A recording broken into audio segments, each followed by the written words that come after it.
Hi, Paula Judith here. I've been thinking a little bit about editing. The best thing that you can do throughout your first draft is to just write the first draft. Don't worry about fine-tuning it. Get the story down, discover everything about the story and the characters and the plot that you need to discover. Get it down. But now you've got the first draft and you're ready to actually make this into a book, a novel. So you go back and maybe the first thing you do after you've let it sit for a few days is you open it up, start reading it, make notes. What should be strengthened? What should be changed? Do we have do we have the right color eyes on people? Do we have the right locations of where things happen? Are there gaps in the storytelling? What questions might readers have that need to be filled in? Kind of on a broad whole book basis. Okay, so you've made your notes about that.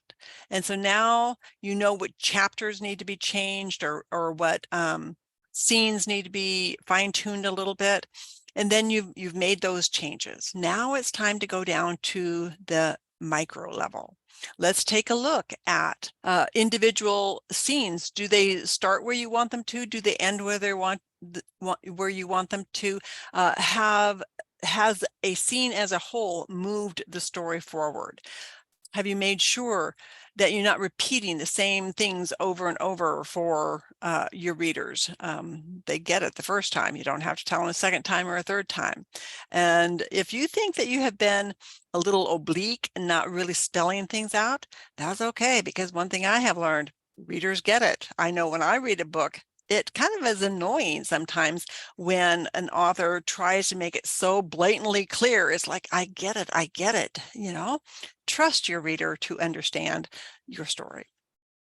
Be clear about your story, but trust them to understand the subtext, the things that you aren't saying. Okay, so now you have done the whole book.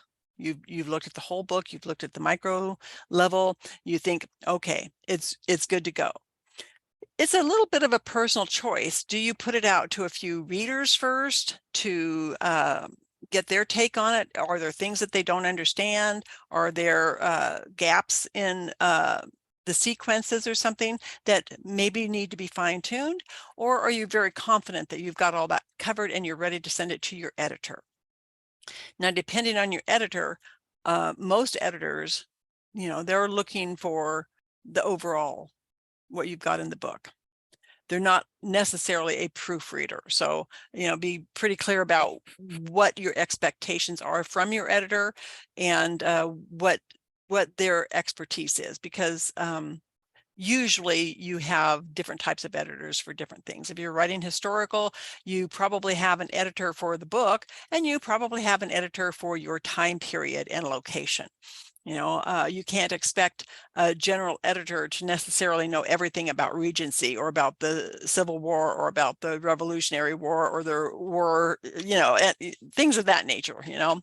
They probably don't know everything about 14th century Scotland or something of that nature. That's what a historical editor is for, and make sure that your historical editor knows that particular time period and location.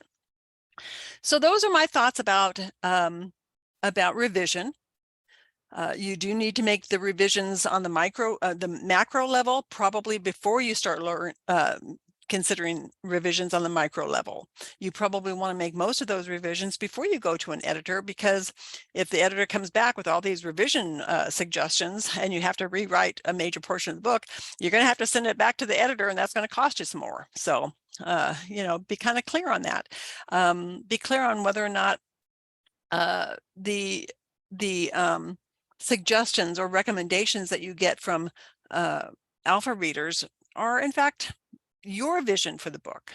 Remember always that it's your vision for the book, especially when you get conflicting suggestions from people, which is sometimes a little bit frustrating. So these are my thoughts about revisions, which led a little bit into editing, and I hope you find this helpful. Okay, bye-bye.